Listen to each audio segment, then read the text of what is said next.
Day 2. Tiki Day Episode 2.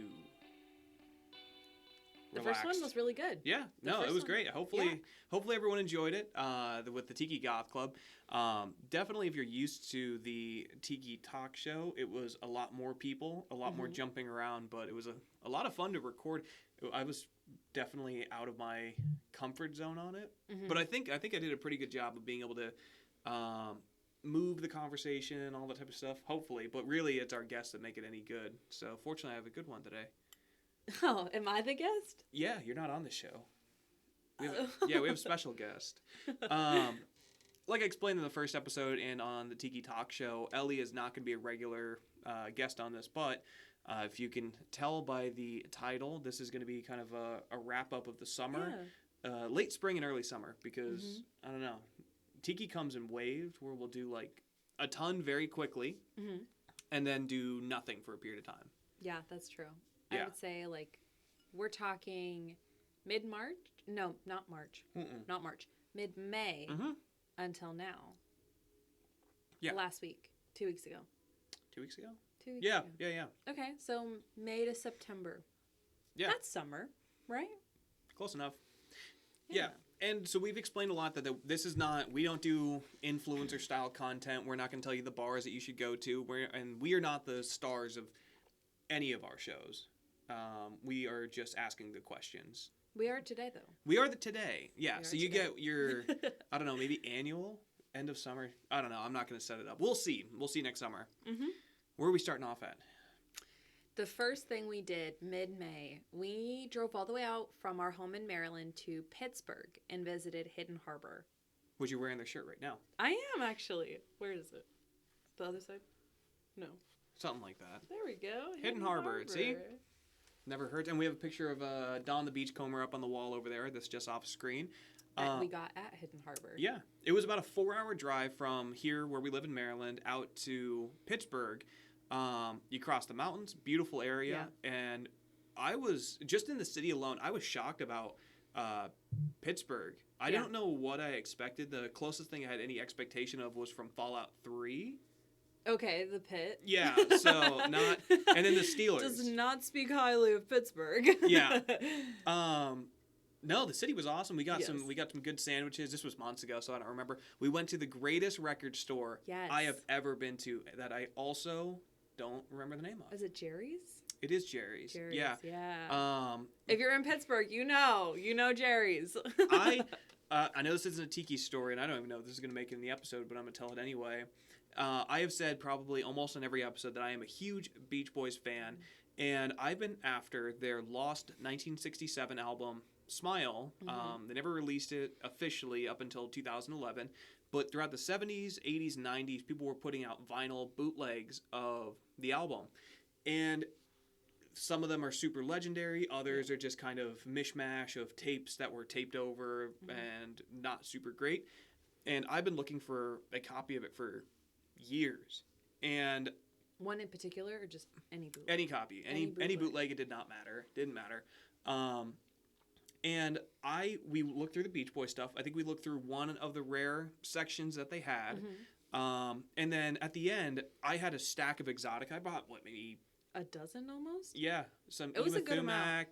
Corla Pandit, Martin Denny, some other Hawaiian records, some cool stuff that I wanted, some surf stuff. And I already felt bad because I'm spending some money. And I see behind the counter, it was like, what was it, like ultra rare? Mother of Rare. Yeah, Mother of Rare. Yeah. All of these super ones. Super rare. And so I was like, I want to look through those. And I even told Ellie, like, I might look through it, but I didn't. So I asked the guy at the counter, I'm like, hey, do you have any copies of this bootleg Smile? And the guy just kind of like, after ringing us up, he just goes, I think we have like 3. And I'm like, my heart stops. I'm like, oh my, like, I've done it. Yeah. So I walked out of there with originally none. I called my dad, who's also a huge Beach Boys fan, and he was like, get back in there or you're never going to see a copy again. So that was the start of Pittsburgh. And then later on that night, we went to Hidden Harbor. Yeah, it was amazing. It was beautiful on the inside. I really enjoyed a little bit more of that, like, minimalist style. They were working with what they went with. I love the travel posters all over the walls.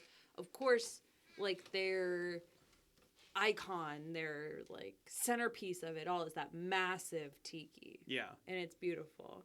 The menu, gorgeously designed. Yep. By Sue. Sue did it, right? I know she does all their tiki time travel Tuesday ones. Yeah. I'm not sure if she did their regular menu. I don't. Maybe she. I don't know if she did. Very possible. 50s vintage day. Yeah. Also did our show art Yes. for the Tiki Talk show, not Tiki Today. Yeah. Yeah.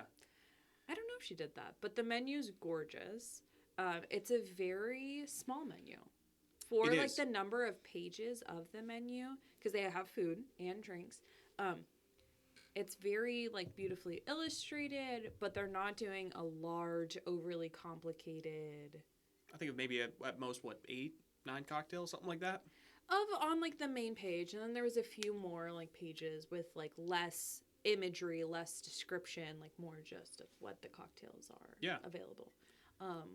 Yeah, it was nice. It was a really good like capstone to Pittsburgh. Yeah, absolutely. And correct me if I'm wrong. The way it felt like to me, it was they are doing tiki in a non-tiki area. So they're taking, you have. I think they had I know they had a rum barrel on the menu, or rum barrel style. But if I remember correctly, it added in maybe other flavors like peach or things that you normally don't find in tiki, but maybe people who are outside of it think it is. And if that's the case, they still do it well. Everything is very well done. Pretty large rum selection list. I don't think you're really going to find anything that's heart-stoppingly rare, but they do have a really wide selection. So that was Hidden Harbor. Yeah, people had talked about, Hidden Harbor has this massive rum list. Coming from the West Coast, having been to Rumba, it's nothing like Rumba. That has by far a much bigger rum list, even going to False Idol. But for the area, Hidden Harbor has definitely probably the best rum list within the Northeast Coast area. Yeah. Yeah, I mean, I don't even know what Rumba's at. If anyone's unfamiliar, that's up in Seattle, which is the hands... They'd have to have the largest public rum collection. For sure. Like commercial. Them and Smuggler's Cove. I don't want to say which one is like I prefer. Okay. Smuggler's Cove they're does both have a really they're both big great. collection too. And both of those two have some really, really rare stuff. But Hidden Harbor, a very solid list. And it was what was great for us. It was just a weekend. Like it wasn't a flight. It wasn't anything. It was a 3.5-hour drive. I think we stopped at an antique store on the way out too. Yes, in Pennsylvania, near where the Flight 93 crash happened. Yes. Somerset County. Somerset County in Pennsylvania. We stopped at a very quaint little country-ish antique store. Yeah, it was nice. It was nice. So that was basically it for the beginning of May. Yes. And then end of May, we are back out on the West Coast again for her brother's wedding. Mm-hmm.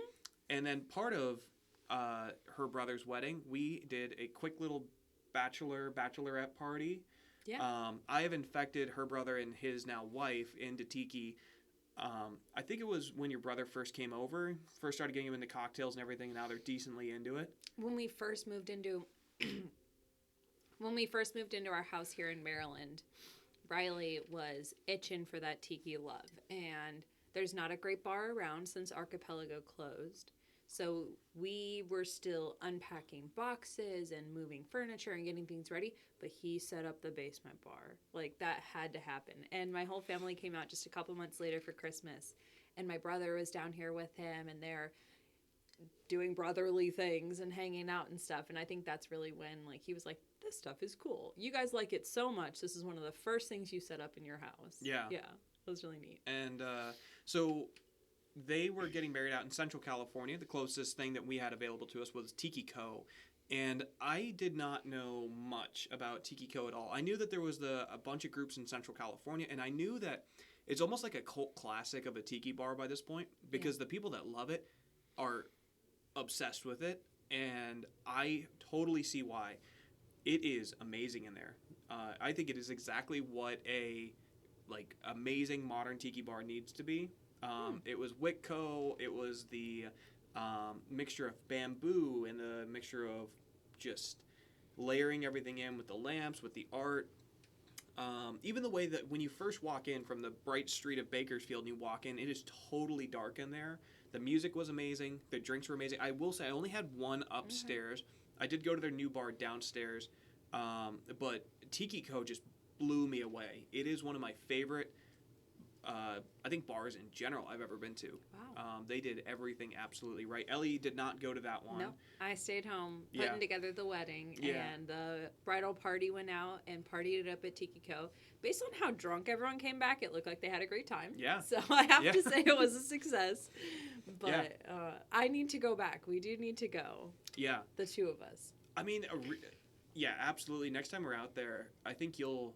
The basement bar, which I unfortunately don't have the name off the top of my head at the moment, someone can correct me, but that one was also really well done. They had much more nautical inspired, but they had different elements of, I guess, holograms, I guess would be the best thing. Kind of light projections or things behind. Oh, okay. Yeah, kind of like something you'd see in like Haunted Mansion or Like something. ghost ship kind of feeling? Kind of, yeah. Okay. Yeah. The cocktails down there were amazing. Good mix of new and old. The service was completely unbeat. Big area, and I don't remember if it was a week. No, it was a weekend or Friday maybe. Friday night, yeah. Yeah. Downstairs, it didn't start getting busy till maybe 10 o'clock. It was very late. Okay, Bakersfield. Yeah, late partiers out in Bakersfield. I guess, yeah. No, that one was. I have nothing critical at all. I mean, not like I'm giving reviews, but yeah, for both of those were some of the best, and just best in California. Now that we'll get into a little bit more about the other ones that we've also visited here recently in California, but yeah, definitely almost at the top of my list for California. Wow. Yeah. I'm sad I didn't get to go now. I know. But we did do a trip of yours right after. Yes. So Riley and I kind of have a tradition at this point that we don't really get each other gifts for birthdays. Instead, we take trips. And this year for my birthday, the day after my birthday, we flew out to my brother's wedding. And so we put a little bit of a delay on the trip and stuff, and we went up to the real Northeast. So here in Maryland, I don't know, when I first moved here, I was like, oh, it's the Northeast. Like, it's not the Carolinas, it's not Florida, but Maryland has a culture of its own. The Mid-Atlantic region is definitely not the Northeast. And so we headed up to Maine and Massachusetts and made a trip of it. And of course, when you're in Massachusetts, we made it to the Kowloon. Yeah. Yeah, we spent a couple of days hiking up in Acadia, Yes. which was amazing. Yes. Yeah. Camping, hiking, it was beautiful. Most of the time, it was gorgeous and sunny. And we went to leave, and we headed out, and it was like that perfect rainy Maine morning. Yeah. It was foggy, misty, waves crashing. It was beautiful. Birds swooping in. Like, it's everything you wanted it to Yeah. be. I mean, it was beautiful, and it was awesome.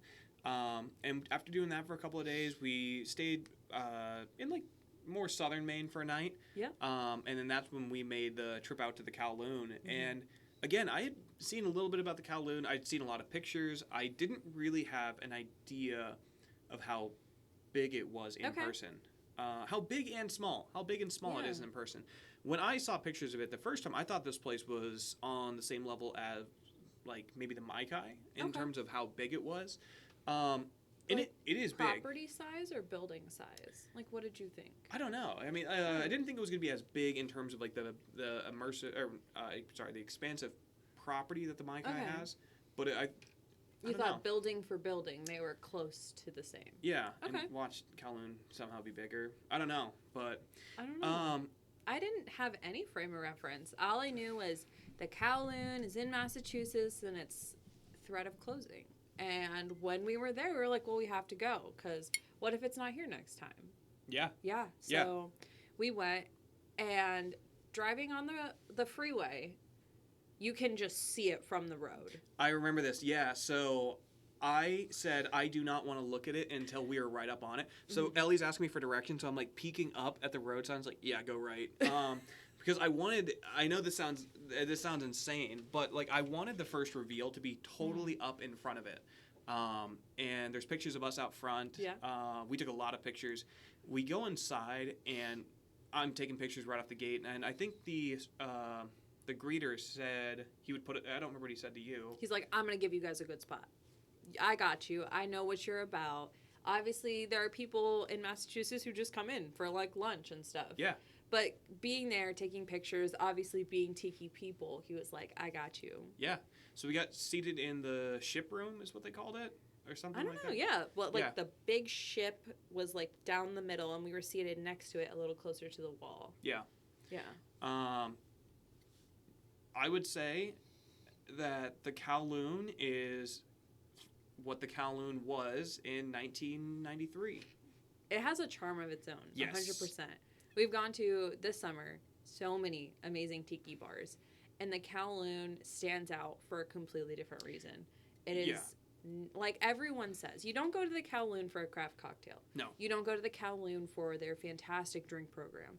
You don't go even for great food, really. Like the Kowloon it's solid. It does what it does, and it's a workhorse. Yeah, you can't go in there and expect that you're gonna get a super... It's not a fine dining meal. No, it's not. The food was good. I think we just got the poo-poo platter. Yeah. It was a lot of food. It was a lot of food. I think I got 2 drinks. I think I got a zombie and maybe a navy grog. Yeah. They both tasted almost the exact same, which is fine, which is totally fine. But when I say it's like 1993, you can tell that maybe some of the details are starting to fall off a little bit.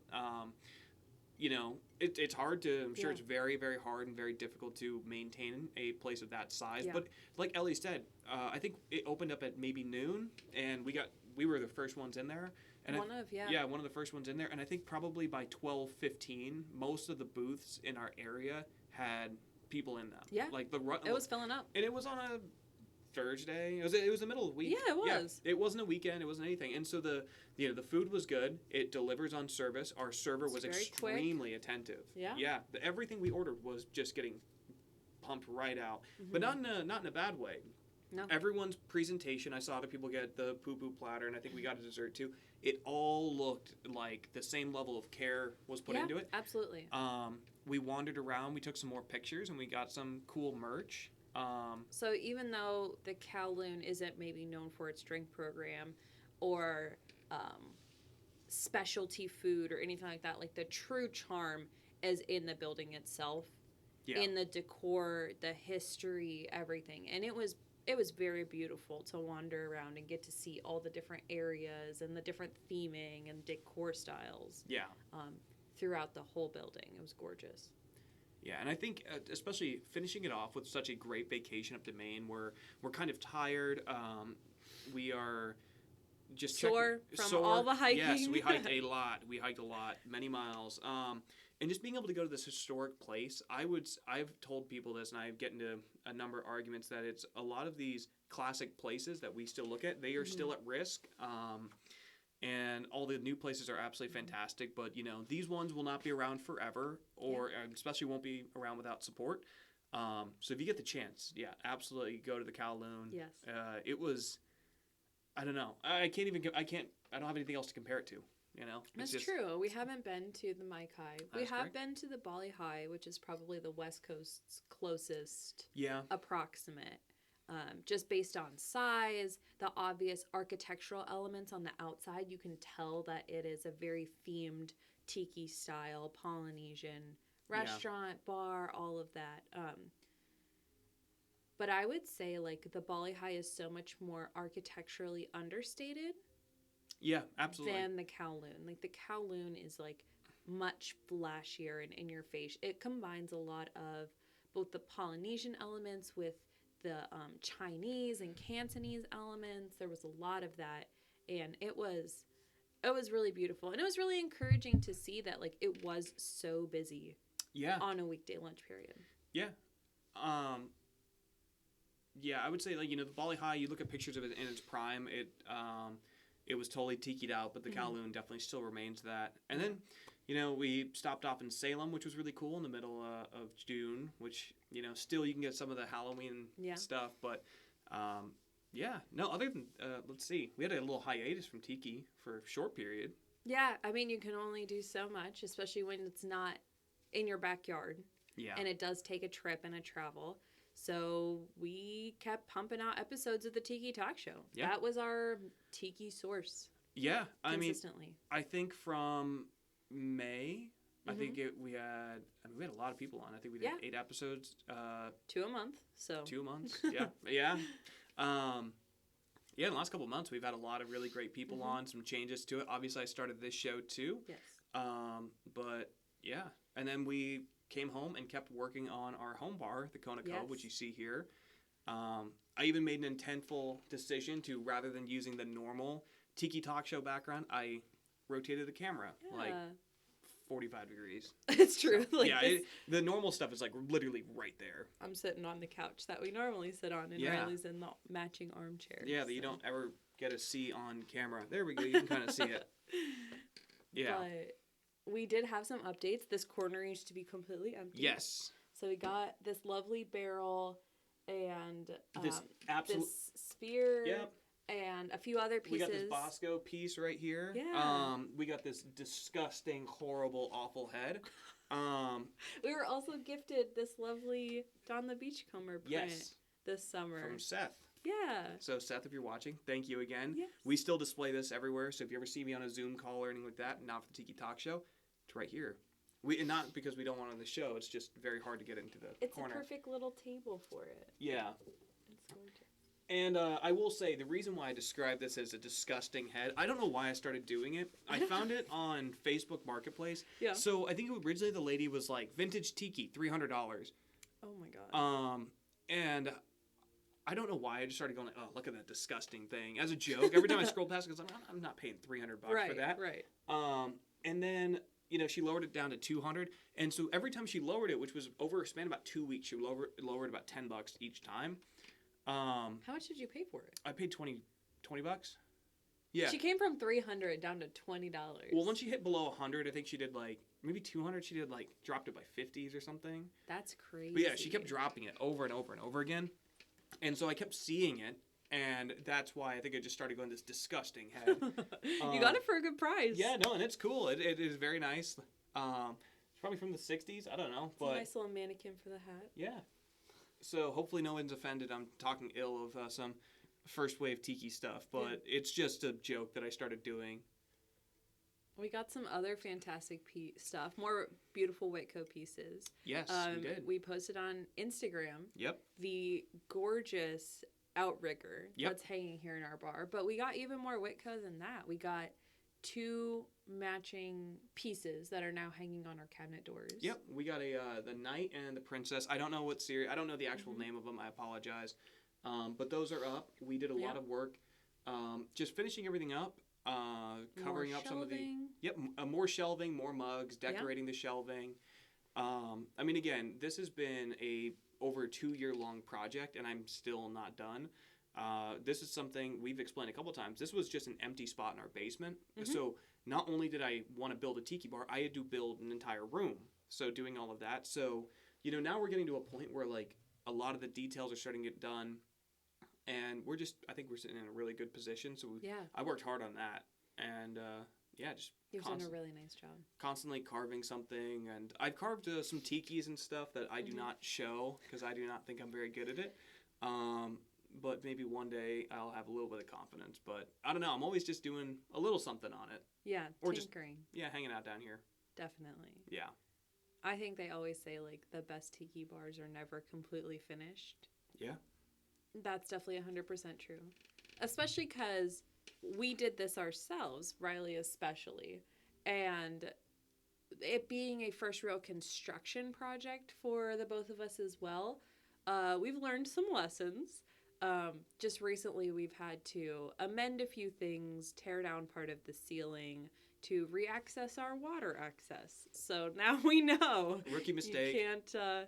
not the main water access, just a little for a spigot. But yeah. So not totally boneheaded, but yeah, I ripped up a lot of drywall this weekend. We're learning. I learned to not rip a garden faucet out of the wall. It wasn't your fault. I turned the wrench. But that brings us to a very big event that we went to. Yes, and then we are in August. Yeah. First weekend in August. I don't know. It's just August. Nothing happened. Yeah, nothing happened. Pretty boring. We went to San Diego. We did. Yeah, that was nice. We got to go back to California. And that was it. To go to San Diego, and it was our very first year at Tiki Oasis. It was Tiki Oasis. Yeah. Yeah, we went to Tiki Oasis. We went all 4 days. We stayed at the hotel. Yes. So we had lived in San Diego and had always missed out on Tiki Oasis. Whether Riley was overseas or another reason, we had just moved, anything, we never made it to Tiki Oasis. So what did you think? Your very first one, finally. Well, I'll backtrack and I'll say I wanted to go to Tiki Oasis 2022, I think, 2023. But I was in Somalia. So I was looking at pictures of that going, wow, that... wouldn't that be nice? Yeah, wouldn't that be nice? This sucks. I hate this. And I want to go be at Tiki Oasis. Yeah. So in comparison to Somalia, to having a blast, I had an absolute blast. Good. No, I think... 25th year anniversary. 25th year anniversary. It was a lot. It was exhausting. I was going to do... so truth be told, I wanted to do an episode of Tiki Today on Tiki Talk Show. I just didn't think it really fit with what we wanted to do, but I still have a ton of videos and pictures and random stuff. Who knows? I might post them. We had a camera set up and everything, but that didn't really work. So a lot of it's just shot on portrait mode on iPhone. But hey, but about the event. I mean, we started off by going to whose seminar was it? It was Martin Lindsay's. Yeah, it was San Diego Tiki. I think it had a nice name to it, but I mean, that was such a great way of reintroducing. It was the first day that we got back. We had been in San Diego for about a day before, hanging out with friends. Yeah. And then the first seminar that we do is a breakdown of all the different Polynesian-style restaurants and bars and hotel chains. Some of them planned, others that were open and then later shut down, unfortunately, and some of them are still remaining. And so hearing it from the man that wrote the book, 100 Years of San Diego Tiki, was amazing. And it just really welcomed us back into the San Diego Tiki and getting into that headspace again, which really set the weekend up for success. Yeah. We had a fantastic time. It was definitely busy. We probably overbooked ourselves. We didn't know what to expect, and we got so excited and wanted to do everything, and we ran ourselves a little ragged. Yeah. But it was so much fun. From amazing seminars, we got to see Sven talk about the 25th anniversary of the Book of Tiki. That was fantastic. We saw a lot of really great seminars. Yeah. The marketplace was enormous and had so much to offer. The concerts in the evening were amazing. Yeah. Saw Tikiyaki again. Yes. I've been promising Ellie to re-see Tikiyaki. So we saw them at Exoticon 1 back in 2023. Yeah. But it overlapped with the second half of the show was going to be at the same time that Sven was going to do a book signing. And I just got a copy of the Book of Tiki a few months before, and I wanted to get Sven to sign it. And I know he had a very small window to do. It was only maybe, 30 minutes or something? It was something like that. Sure. But Tikiyaki was so good. I will say the sound quality at Exoticon 1 was not phenomenal, but what I've seen them doing at the Mayan Theater in Los Angeles looks great. It's too bad they closed that. I know. That's terrible. Yeah. But seeing them live at Tiki Oasis was amazing. I think one of the coolest parts is we saw a lot of the people that we've had on the Tiki Talk Show. Yeah, it was really nice. Yeah, we saw Cheryl Schroeder there. That was really nice. We have a couple pieces of her art right now. Yep. Some are down here in the bar. One is like the centerpiece of a new art wall we're doing upstairs. It's gorgeous. Yeah, whole travel wall. Yeah. Yeah, we saw Kevin Crossman, which we'll get to that again in a moment. Lovely. Yeah, we saw a lot of people on the show. We talked to some of the people who listened to the show, which was great. We saw some friends. We had a lot of food. We drank a lot, and we stayed up so late every night. Just about, yeah. There was, just time and time again, we were out partying. I think so. We went to False Idol the first night with some friends that we went to way back when we lived in San Diego. And then we did Tiki Oasis. I think with that first night there, I think we just hung out. I think we just called it good after that. We made an attempt at the room parties. Yes, and that those first lines night, were long. Yeah, that first night was rough. We were hot. Yep. We were tired. Yeah. And we called it quits. I don't think we made it to a single room party that night. I don't think so either. No. The second night, I think we went all out. We went crazy. Yes. We went insane. I think we went to every rooms party. We went to every rooms party and then some because we went to some of the other ones. If you watch the Tiki Goth Club episode, I was a little bit drunk and didn't realize that they were doing their room party right down the hall from ours. And so I'm hovering outside the room, like looking in, and they go, "Come in." I'm like, couldn't be for me. So I turn around and walk around. I regret it. I'll be there, hopefully next year. That second night we went to False Idol with some friends. Yeah. Did we go again? We did. Okay, we came back. I went 3 times. I love False Idol. Yeah. False Idol's great. It was great. We had so much fun. We saw a lot of stuff. Yeah. Yeah. Honestly, we would spend time. the rest of the episode just talking about Tiki Oasis. It was great. We spent a lot of money. The seminars were great. The food was great. If you are in San Diego and you want to get a big burrito, and I'm not talking about like big burrito. I'm talking about the legitimate size of my whole arm. Oh my gosh. Sayulita's. Yes. Check it out. Sayulita's. They do have it's like $50. Yeah. Like a $50 burrito. And it has to be like. Are you in? There you go. Like this large because it has 3 taquitos end to end inside of the burrito. Yeah. And their normal regular burritos are like the size of my forearm. Seriously. Like they're thick, big burritos. Like I don't know what they're doing to those tortillas to be able to hold that much stuff inside of them. It is truly impressive. I did not eat. I went to San Diego a couple years ago, and I didn't eat, and I was starving, and it was like a late lunch, and my buddy asked me. I called up Ellie, or maybe it was the second day. I called up Ellie. I was kind of hungover. This was a couple years ago, and I'm like, I need a big burrito, and she was like, well, do you want a big burrito? Or you want a big burrito? I'm like, the big one. And me and my buddy went to Sayulita's, and I got the one. I thought the big burrito was the size of my arm. Not realizing that there was one even bigger. That's a big burrito. And I almost finished it. And so this time around, I was like, I'm going to try to finish it this time. I'm going to do it. I'm going to eat 5,000 calories of burrito. And then on the counter, that's where they laid out the big one. I'm like, oh, okay. I'm not even close. Right. So Sayulita's, got to love it. I had a coworker one time.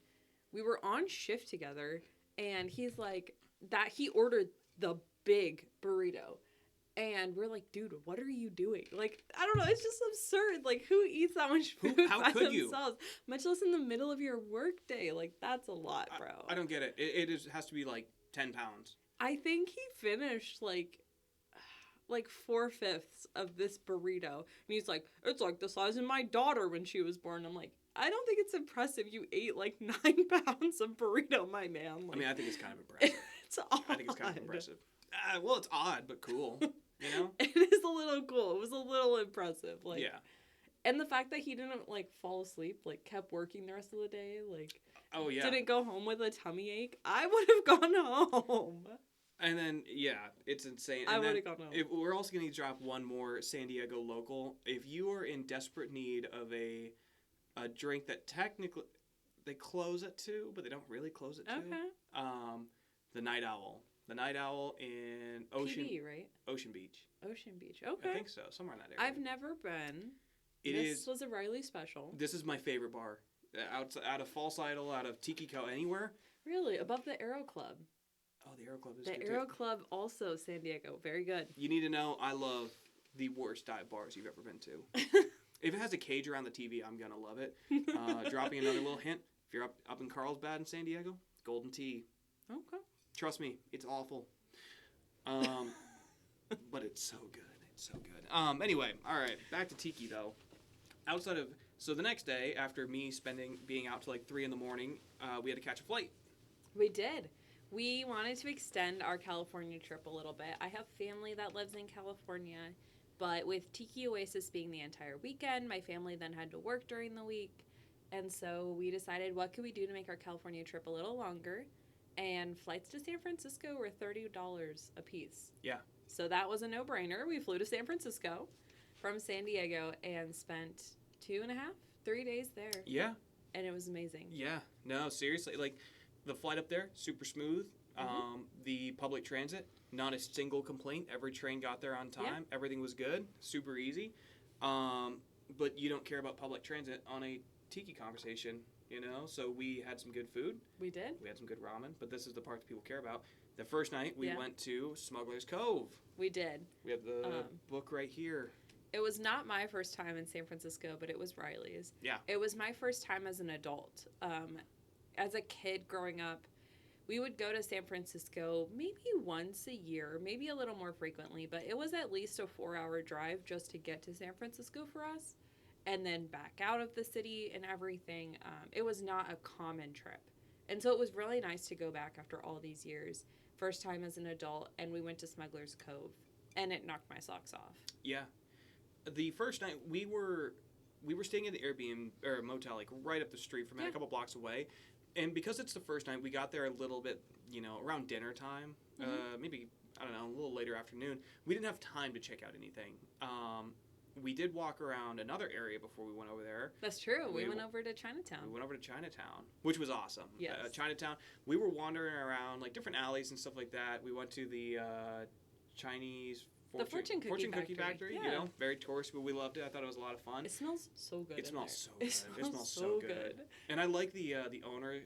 He has the photos of him with all the different famous people. Oh yeah. And all the time he just looks like very not unimpressed, but just slightly amused. Very businessman. Yeah, just giving a handshake to like Obama. Just casual. And my favorite part is that fortune cookies aren't too sweet. Yeah. And so like it's not like you have one and then it's horrible afterwards. But, like, the smell is so good, and the cookies match the smell, and, like, it's perfect. And we're wandering around, and I noticed this, fiberglass facade, and there's a sign out front. I think you said it. It's like Chinese Mai Tais. And I look at it, and I see the big hanging lantern that they have out front, and I'm like, Chinese Mai Tai? Oh, I know this place. And I remembered reading on Kevin Crossman's website, on his blog, talking about Li Po's and the Chinese Mai Tai. And it was just somewhere deep in the back of my brain that I was like, oh, can we check this out? Yeah. And we went inside. I think it is one of San Francisco's oldest bars, period. I think it is. I can't remember. That sounds right. Fact check us. We're shooting at the hip. This is a relaxed episode. We're talking about what we've done. We're not giving a lesson here. But... you walk in, and it's cool. It's the right level of, I don't want to say, dingy is not the right word, because I think dingy has a negative connotation. Very, very well loved.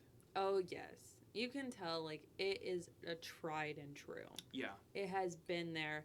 I mean, talking with Kevin Crossman, he says it is packed on the weekends. Yeah. We went, what was it, a Tuesday? Monday? Yeah. At, like, 3 p.m., 4 p.m.? Yeah. It was perfect. It was beautiful. It was gorgeous. Yeah. And the lady behind the bar is a riot. Oh, yeah. She's so funny. Hilarious. Very sassy. Yes. She's here to do business. She doesn't want... She knows that she works at Li Po's. Yes. She knows they have the Chinese Mai Tai. She knows that they're historic. But that doesn't matter. No, she's here for business. Yes. She's so funny. And the Chinese Mai Tai, you had it. I had it. It was a Chinese Mai Tai. I couldn't describe what I was tasting. Honestly, I read Kevin's article on it. Yes. There is no such thing as a Chinese Mai Tai. So she did it perfectly. She did it perfectly. And, I noticed that she added a lot of rum to mine. Yes. Because we were joking around with her and we were talking with her beforehand. And then some other people who she did not seem as enthused about, she did not pour a lot of rum in. So. I had a baijiu shot.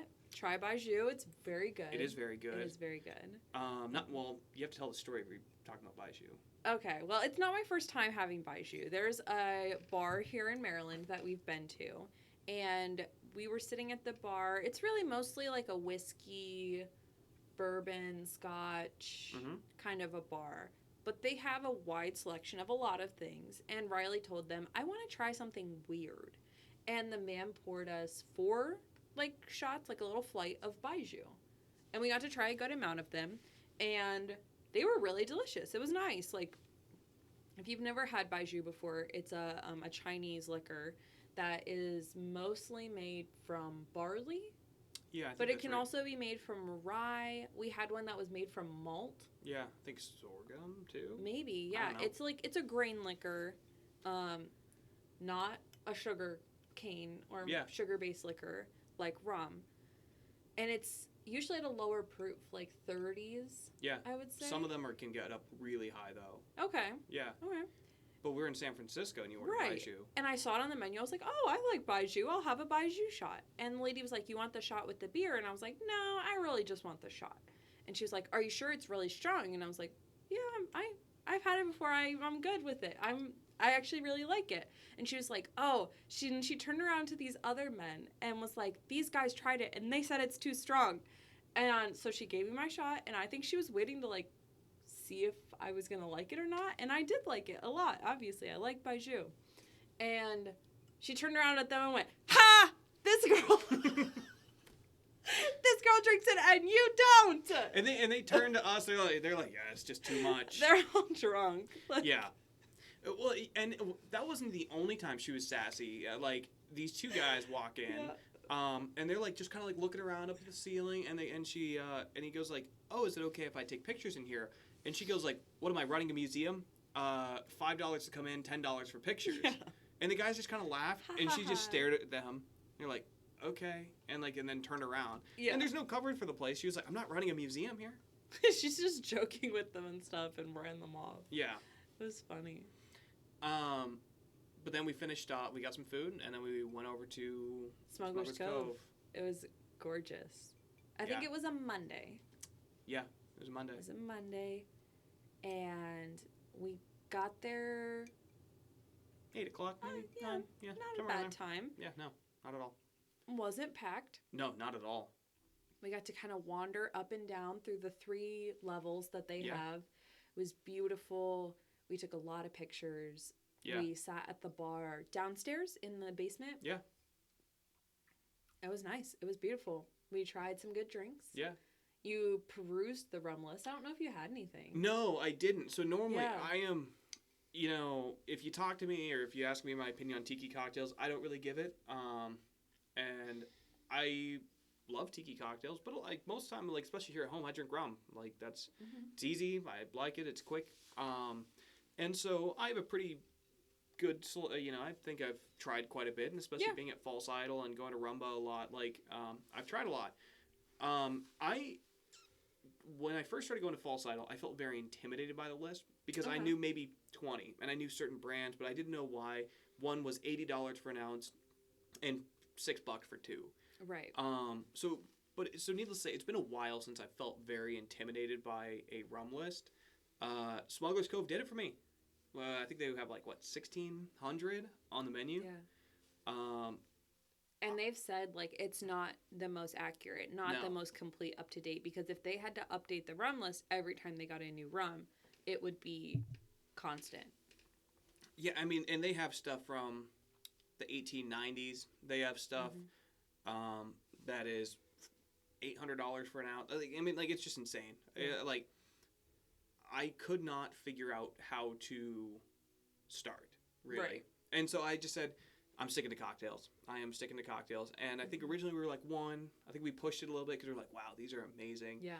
I remember I got a Planter's Punch and I think a Jet Pilot. And the Jet Pilot, I will say when I talk about tiki cocktails, it is my favorite tiki cocktail.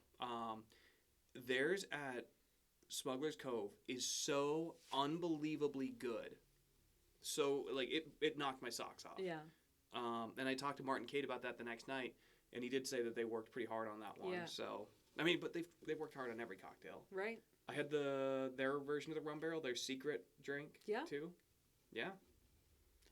We called it an early night still because we had a whole nother day in San Francisco. Yeah. So we just did Smuggler's Cove that Monday night, and we headed back to the hotel, and the next day we started off with a tiki breakfast. Well, as tiki as you can get. Yeah, as tiki as you can get. In the original Tiki Bob's location. That big pole out front with Tiki Bob carved in there. And inside, it's a beautiful, delicious restaurant for breakfast. We had crepes. They have pancakes, waffles, everything. Yeah. It's beautiful. I think I got a crepe. I remember that. Mm-hmm. I don't know what you got, but I remember. I don't even know. It was good, though. Yeah. The food there was awesome. Yeah. The food there was super good. Yeah, it was cool. It was awesome. Super the Tiki Bob out front. I'm so happy they haven't taken it down, changed it, done anything like that, because the restaurant itself is by no means tiki. It has nothing to do with the original Tiki Bob's. think that most people know what it is when you're walking in the restaurant. Yeah. But I like that they kept the original pole outside there. I mean, the food was great. Everything was great. Yeah. We did a lot in San Francisco that day. We bounced around from tourist site to tourist site. Yes. Again, I'd never been, so I said, what in one day is the most essential things from your childhood and in San Francisco that we need to do in one day? And so we did it. We were pretty exhausted, but we had a full night. We had a full night ahead of us. Of tiki bars. Starting off with Smuggler's Cove again.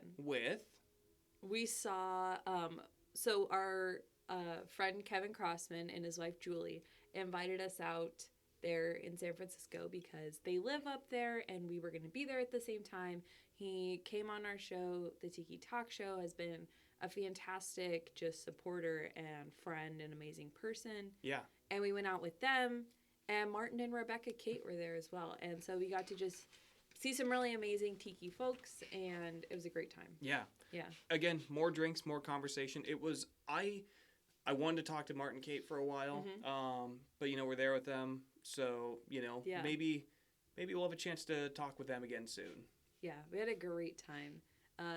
Martin and Rebecca are so kind and generous, and just very down-to-earth people who people see them as maybe tiki celebrities for having these fantastic bars, drink programs, all of these things, and they're just the nicest people to talk to and chat with. Yeah, I mean, this is not a people of a tiki celebrity. I mean, they do discussions and talks, but but really, like Ellie said, it's just they created the best neighborhood bar that you could have. Yeah. And that's what they did. Yeah. They're awesome. But that's not where we ended the night, though. No. We had a fantastic time chatting with Kevin and his wife, Julie, drinking the drinks there at Smuggler's Cove, and we wrapped it up and headed out to Last Rites. Yeah. Got pizza across the street. We did. It was delicious. It was very good. And we headed down into Last Rites. Yeah. Which is a little bit more of a themed adventure bar. Yeah, for sure. It leans into that jungle theme, plane crash, not strictly tiki at all. Very craft cocktail. Yes, definitely. Again, very similar to Hidden Harbor, using non-traditional tiki elements in their drinks too, which is a very can be a welcome change sometimes. Yeah. So it was cool. It was very neat. We went down into, I think it's down into the bar, and the backdrop with the quiet bird chirpings and cricket sounds that they're playing under the music was really nice. And you pull up to the bar, and they have these very unique bar stools. Yeah. They're these plane captain chairs adapted to be bar stools. They're very neat, very cool touch. Yeah, and behind the bar, it's the fuselage. Everything, it comes up and over, so you see all the exposed paneling, random wires hanging down. And what's really cool is that even holes where some of the panels would have been ripped off in a crash, they have lighting effects behind you, and so they kind of flash through at the same time. So it really does make it feel like you have this little bit of coverage from the jungle, but you're still barely covered. No, the whole bar, I mean, it makes you feel that you're exposed to the jungle. I think we only had a drink there. I think we were there very briefly. Again, totally dead. I think there was maybe 2 other people there. So we really got a good feel of the bar, talked to the bartenders. It was a great time. Yeah, it was really nice. It was definitely just something different. Yeah. Going from a highly traditional Martin Kate Tiki bar to this very fun themed unique. It was very fun. They did a great job. The drinks were delicious. And then we headed on out and we went to Pagan Idol. Yes. Yeah. That was our last stop not our last stop for the evening, but our last tiki bar for the evening. Yes, which was a good thing. Yes. Go ahead. All right. When we walked in, I'd seen pictures of it. I was very unclear of the layout of Pagan Idol. I knew that they had 2 separate areas. One was a little bit more nautical, and the other side was much more tiki. So I really didn't know what to expect. So we walk in, the front area is completely dead, and so we walk into the back area. The front area looks very nice, looks very sleek, like the inside of an old ship. The back area, it knocked my socks off. It was all bamboo. It was all bamboo, jade tiles. They had nice lights up on the ceiling, so it looked like there was kind of shimmering lights and everything. It was amazing. Yeah. The drinks were amazing. The we sat music. in one of the booths. Yes, we did. The music was amazing. It was. At one point, they started playing all the soundtrack from the Fallout game shows. Yeah. And game shows, not the TV show, the games. Yes, specifically like New Vegas. Yes, they were playing the whole like New Vegas soundtrack, plus some of the other songs. And Riley and I, at this point, we're 3 tiki bars in. Yeah, we are. Again, it catches up. Everyone knows that you think you have that moment where you're like, all right, I need to take a second, but I think I can handle one more. You can't handle one more. You cannot handle one more. Take a second, drink some water. Or you can, and it turns you into a karaoke machine. We are... I might add the videos in this. I don't know. Maybe I will. We are halfway mumbling songs from New Vegas and Fallout 3. I think it started out... I think they were playing some Marty Robbins. I'm like, oh, yeah, I like this song. Different at a tiki bar, but, like, whatever. Local, nobody's here. So then I think they started playing, like, Johnny Guitar, and then they started playing other stuff. I'm like... This is the soundtrack to Fallout New Vegas. Yes. The greatest game of all time, by the way. And, yeah. So, yeah, if I put in the videos. We had a great time drinking drinks, enjoying this, like, enclosed, encapsulated little booth with these jade tiles, the music. Oh, very nice. What'd you order there? I have no idea. What did I order? I don't know. I don't know either. It was good. I have no idea. I don't know. It was great. I just remember liking it. Must have really liked it. Yeah. After that, we headed out. We went to In-N-Out. We did. Because when you're drunk in California. Go to In-N-Out. Yes. Especially when you don't live in California anymore. It's not something you get to have. Like, that was our drunk treat. For sure. It was great.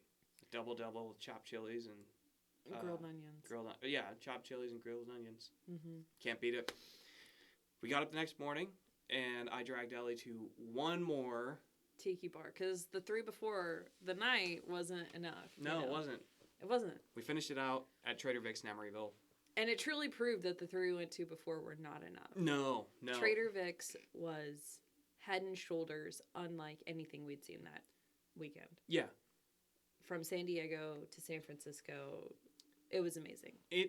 Trader Vic's Emeryville is astoundingly amazing. Just for the historic value of it, but also just, even if this stuff was all new, if you were to remove any historical value away from it, it is beautifully done. I know usually the rule is you want to have as little natural lighting as possible, but they use it to their best effect. Very similar to the Bali High in San Diego. It's right on the water. It's right on the water. In the marina. Yep. And from the carpet to the ceiling to every piece of decor, it is all themed. We got a couple little private tours too by a very very nice bartender there. We spent probably like 3 hours there. Oh, at least. Yeah. We spent a lot of time eating, drinking, wandering around and taking pictures and chatting with the staff.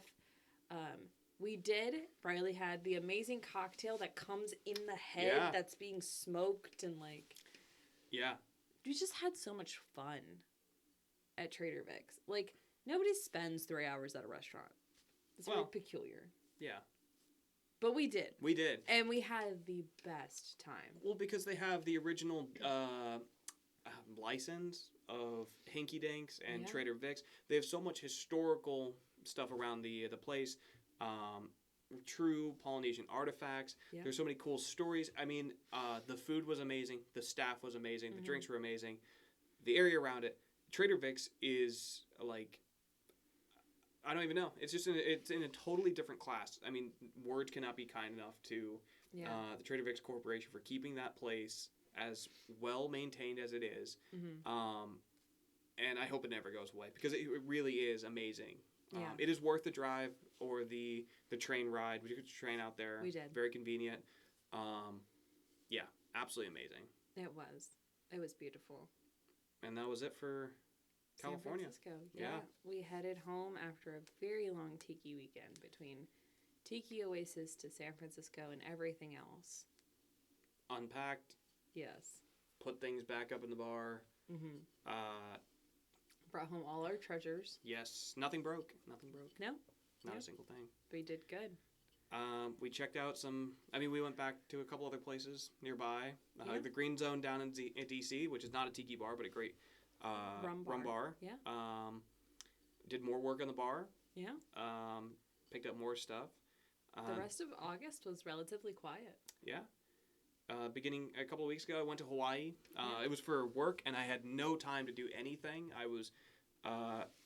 without suffering, I maybe got at most 4 hours of sleep every night.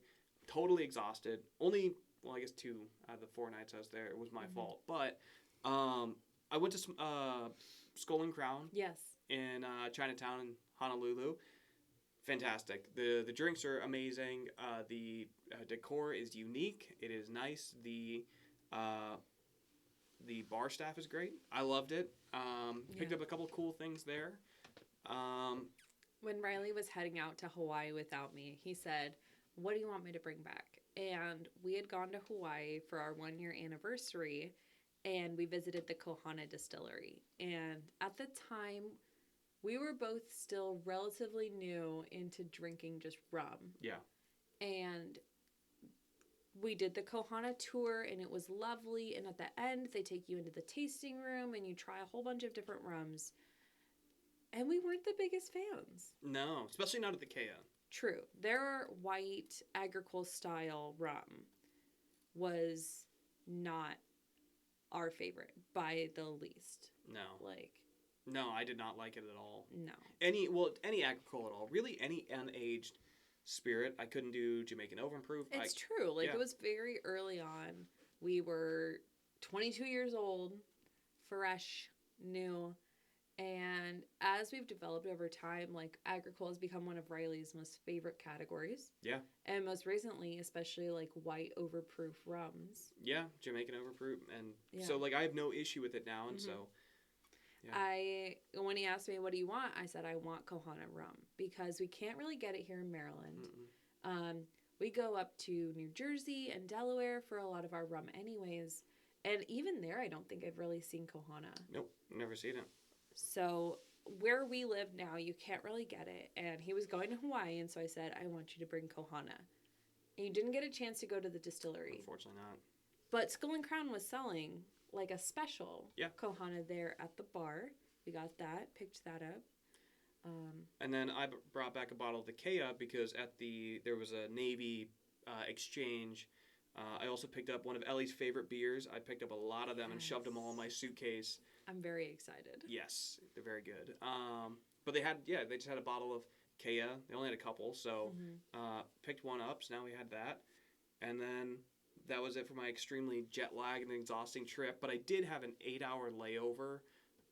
On the way home. On the way home in Los Angeles. So I was able to see one of my really good friends. Yeah. He lives out in Whittier, and I was stopping at LAX. It's a pretty decent drive between those two. We figured, well, let's just go to Long Beach.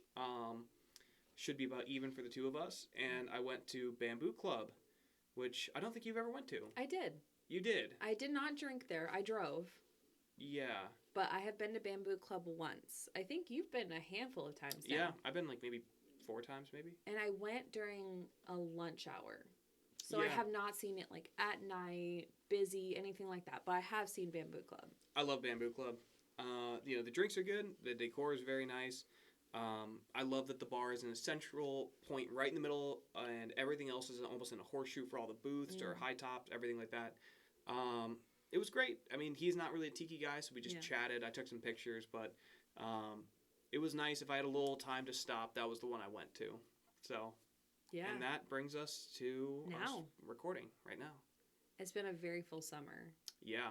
We've had a great time done from East Coast to West Coast to Hawaii yeah. to up and down the East to Coast. interviews to planning more new projects Yeah. that we're up to, which will not be announced for a very long time.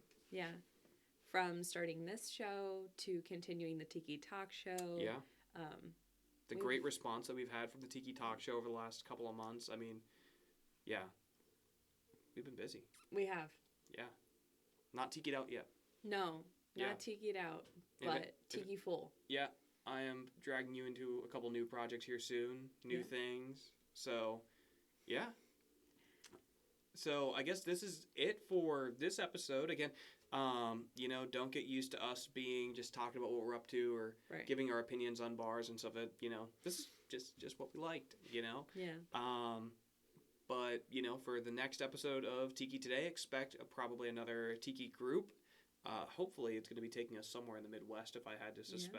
Yeah. So we have a lot of cool stuff planned for this show, a lot of new projects, like I said, bigger things that we're working on. So, yeah, just stay tuned, everybody, and hopefully you enjoyed this. Again, this is just what we've been up to. Thanks for having me on Tiki Today. This whole show is about showcasing what Tiki has to offer right now. Yeah. From the groups, the bars, the artists, the everything. And so it was really great for us to get to go and experience and see so many things, get to come and tell you all about them, show them to you in pictures and videos and everything else. And I'm excited to get back to the Tiki Talk show and interviewing all of those people who've had a hand in preserving what we get to enjoy now. Yeah, building it up so we do have places to go on the East Coast and the West Coast. And again, that's what we're doing. It's just about half the show's about documenting the revival, and the other half is showing you how you can go from maybe just watching our videos wherever you are to starting your own Tiki group, or how do you get involved with the local one. So we really hope you enjoyed it, and this is again just what we've been up to. So stay tuned for next episode where I'm gonna bring you hopefully another interview or another, who knows, something. But till then, see you guys. Bye.